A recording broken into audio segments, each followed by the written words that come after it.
अब हमारे पास जो सेकंड आएगा वो हमारे पास आता है बेसिकली, इसके बाद हमारे पास आता है स्टेफ एपिडर्माइडस के पास।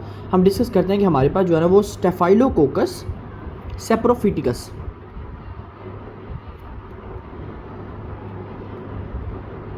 अच्छा, अब ये जो हमारे पास स्टेफाइलोकोकस सेप्रोफिटिकस बैक्टीरिया होता है, ये बेसिकली क्या होता है?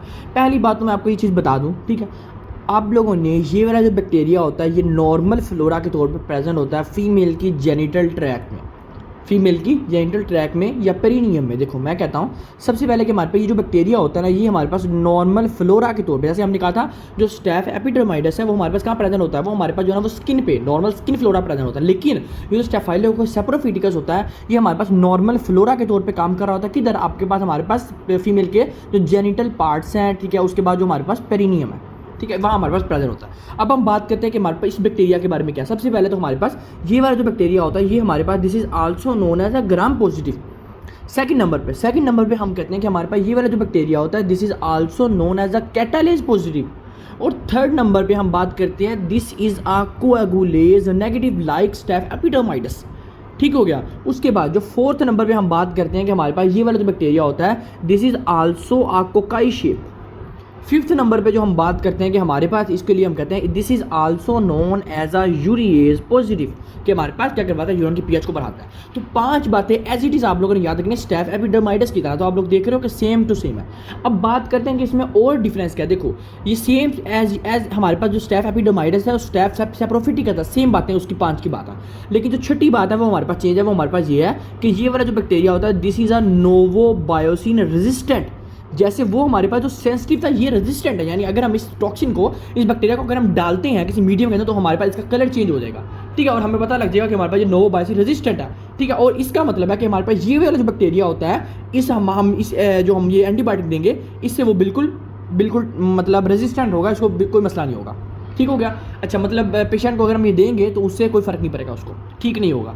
अच्छा, उसके बाद हम बात करते हैं कि हमारे पास जो है ना एक क्वेश्चन सोल्व करते हैं। सबसे पहले हम कहते हैं कि देखो एक हमारे पास जो है ना वो 16 ईयर्स ओल्ड फीमेल आई है, ठीक है। वो कहती है कि हमारे पास जो है ना उसको जेनिटल ट्रैक के ऊपर इन्फेक्शन है, यानी फॉर एग्जाम्पल या तो उसको यूटीआई है, ठीक है, या तो उसको जो है ना वो वेजाइनल इन्फेक्शन है, ठीक है, वेजाइनाइटिस है, या तो हम बात करें पहले यूटीआई हो सकता है या वेजाइनल इन्फेक्शन हो सकता है, या हम बात करते हैं कि हमारे पास कुछ कॉम्प्लिकेशन है, ठीक है, या हम बात करते हैं उसको सिस्टाइटिस है, ठीक है। अच्छा, अब हम बात करते हैं कि हमारे पास किसी यानी इन तीनों में से किसी भी चीज़ की हिस्ट्री के साथ आ रहा है। अब हम क्या करते हैं, अब हम जो सेकंड हम ये काम करेंगे, हम उसका नाइट्रेट चेक करेंगे, अब हम उसका ल्यूकोसाइड एस्ट्रेज चेक करेंगे, ठीक है। अब देखो अगर तो हमारे पास इस बैक्टीरिया ने एक्ट किया हुआ स्टेफाइलोकोकस सेप्रोफिटिकस ने, तो फिर हमारे पास जो नाइट्रेट होगा वो नेगेटिव आएगा। क्यों? क्योंकि नाइट्रेट पॉजिटिव आता है ई कोलाई के केस में, एस्ट्रेज या कोलाई के केस में, ये हम डिस्कस करेंगे। लेकिन अगर आपको ल्यूकोसाइड एस्ट्रेज पॉजिटिव मिल रहा है, इट मीन कि इसकी जो WBC का लेवल है वो आपको इंक्रीज मिलेगा CBC के अंदर।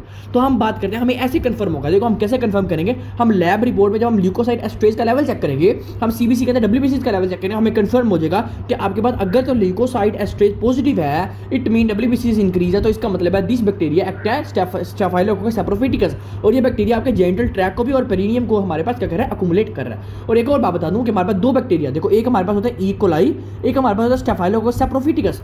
ई कोलाई हम आगे डिस्कस करेंगे। देखो जो ई कोलाई होता है ना इज द मोस्ट कॉमन, जो फर्स्ट मोस्ट कॉमन काज होता है ना यूटीआई का, वो ई कोलाई होता है। जो सेकंड मोस्ट होता है वो हमारे पास स्टेफाइलोकोकस सेप्रोफिटिकस होता है। यानी फर्स्ट नंबर पे ई कोलाई आता है, सेकंड नंबर पे हमारे पास सेप्रोफिटिकस आता है। तो हम बात करते हैं कि हमारे पास ये जो स्टेफाइलोकोकस सेप्रोफिटिकस होता है हम इसको इस तरह से याद रखते होते हैं। ठीक होगा, ये आप लोगों ने इस तरह से देख लेना। अच्छा, जो हमारे पास थर्ड आता है, थर्ड हमारे पास कौन सा आता है, देखो थर्ड हम पीछे डिस्कस करते हैं, उसे हम कहते हैं हमारे पास streptococcus. This is not a staphylococcus, this is a streptococcus pneumoniae. अच्छा, एक हम लेक्चर रखेंगे उसमें हम जो है ना वो डिस्कस करेंगे डिटेल अबाउट कि हमारे पास स्टेफाइलोकोकस क्या होता है, स्ट्रेप्टोकोकस क्या होता है। उसके बाद हम यूकैरियोट और प्रोकैरियोट को भी जो है ना जो करेंगे अच्छे से करेंगे। अच्छा देखो हमारे पास आता है स्ट्रेप्टोकोकस नमूनियाई, ठीक है। अब सबसे पहले हम कहते हैं कि हमारे पास ये वाला जो होता है ना, ये हमारे पास होता है ग्राम पॉजिटिव, यानी हम अभी ग्राम पॉजिटिव स्पीशीज पर हैं, इस वजह से ये भी हमारे पास जो है ना वो ग्राम पॉजिटिव है। लेकिन एक और बात बता दूं कि हमने बात की थी बीटा हिमोलिटिक, अब ये वाला जो होता है ना ये हमारे पास है अल्फा हिमोलिटिक। और ये जो शेप होते हैं ये डिप्लोकोकाई के शेप होते हैं। ये डिप्लोकोकाई एक साथ यानी 2 अटैच होते हैं, डिप्लोकोकाई होते हैं, यानी एक अटैच होते हैं। उसके बाद हम कहते हैं this is also a Lancet shape diplococci, यानी हम इसको 2 बात करते हैं। हम कहते हैं सबसे पहले हमने कहा this is a gram positive, this is a alpha haemolytic, और हमने अल्फा हिमोलिटिक की बात की थी कि अल्फा हिमोलिटिक का मतलब है this is the partial oxygenation. Partial oxygenation का मतलब है हीमोग्लोबिन के साथ 2 ऑक्सीजन अटैच है लेकिन 2 नहीं अटैच, ठीक है, हमने चीज डिस्कस की थी और इसकी वजह से हमें जो कलर आता है वो भी हमने देखा था। उसके बाद हम कहते हैं कि हमारे पास ये लेंसेंट शेप डिप्लोकोकाई होता है, this is a gram positive and this is a alpha haemolytic bacteria. ठीक है, अब हम बात करते हैं कि हमारे पास ये वाला जो बैक्टीरिया होता है ये क्या होता है। इसके एक और बात बताऊं कि हमारे पास ये जो होता है ना ये इनकैप्सुलेटेड होता है, ये इनकैप्सुलेटेड होता है, यानी ये जो बैक्टीरिया होता है ये कैप्सूल में हमारे पास सराउंड हुआ होता है एक तरह से। ठीक हो गया। अच्छा, अब बात करते हैं हम चौथी चीज़ें और पांचवी चीज़। पहले हम कहते हैं कि हमारे पास चौथी चीज़ याद रखना, हमारे पास ये जो होता है ना ये ओप्टोचिन हमारे पास सेंसिटिव होता है बैक्टीरिया। ठीक है, उसके बाद याद रखना कि ये जो बैक्टीरिया होता है ये बाइल में सल्यूबल हो जाता है। ठीक है, अब ये हम बात करते हैं कि हमारे पास ओप्टोचिन सल्यूबल हमारे पास होता क्या, जो हमारे पास ओप्टोचिन होता है ना इसके बारे में जरा हम चीज़ डिस्कस करते हैं। देखो ये जो ओप्टोचिन होता है ना हमारे पास, दिस इज अ बेसिकली हमारे पास इथाइल हाइड्रोक्यूप्रीन हाइड्रोक्लोराइड, ये बेसिकली एक डेरिवेटिव है हमारे पास क्यूनीन का। अब हमारे पास ये क्यूनीन करता क्या है, ये हमारे पास किसी भी बैक्टीरिया के खिलाफ हमें बचा रहा होता है। मोस्ट कॉमनली जो विरिडेंस बैक्टीरिया होते हैं इसमें हमारे पास स्टैफ नमूनिया ही आता है। ठीक है, स्ट्रेप्टोकोकस नमूनिया ही आता है, एस नमूनिया ही। अब बेसिकली हमारे पास ये ओप्टोचिन सेंसिटिव का मतलब ये कि अगर आप इस बंदे को यानी इस बैक्टीरिया में हम ओप्टोचिन का टेस्ट करते हैं तो हमारे पास ये जो होगा ये आपको पॉजिटिव मिलेगा। इसका मतलब है कि ये वाला जो बैक्टीरिया होगा ये डिजोल्व हो जाएगा इसके साथ।